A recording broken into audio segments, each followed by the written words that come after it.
দর্শক তাপপ্রবাহের আরো খবর জানাতে নারায়ণগঞ্জ থেকে আমাদের সাথে সরাসরি যোগ দিচ্ছেন সহকর্মী হাবিবুর রহমান। হাবিব, নারায়ণগঞ্জে তাপপ্রবাহের ফলে জনজীবনে কি ধরনের প্রভাব পড়েছে একটু জানাবেন।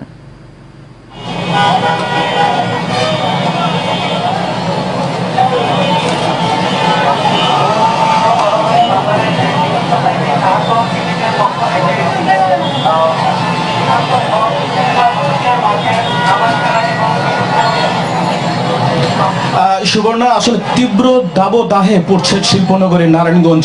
আমরা বিগত কয়েকদিনের যাবৎ যে খবরগুলো পাচ্ছি, হাসপাতালে বেশ পরিমাণে রোগীর অবস্থান করছে এবং তারা রোগের এবং তীব্র তাপদাহের কারণে বিভিন্ন রোগ হাসপাতালের মধ্যে তারা আছে।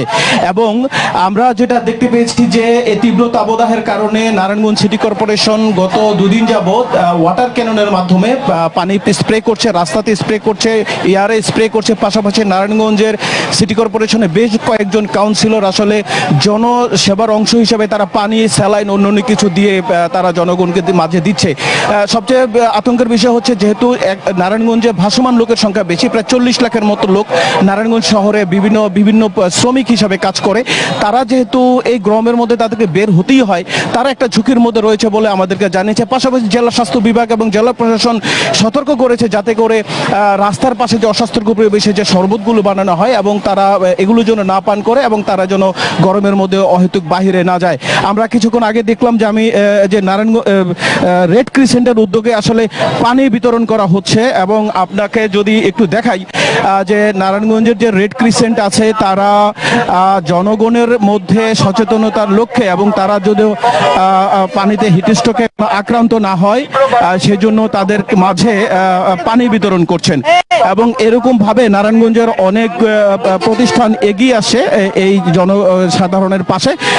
আজকে আমরা যে খবরটা পেয়েছিলাম যে আসলে নারায়ণগঞ্জ জেলা প্রশাসনও তাদেরকে করবে পানি, আমরা জানতে পেরেছিলাম যে তবে জেলা প্রশাসন হয়তো কিছুক্ষণ মধ্যে তারপর তাদের কার্যক্রমটা শুরু করবে।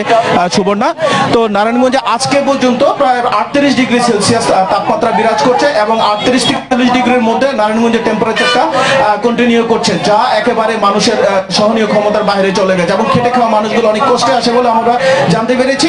তো এই জন্য নারায়ণগঞ্জ সিটি কর্পোরেশন আসলে বিভিন্ন কাজ করে যাওয়ার ফলেও তারা টেম্পারেচার এবং মানুষকে জনসাধারণকে সুস্থ রাখার জন্য সচেতন বিভিন্ন কর্মকাণ্ড পরিচালনা করছে।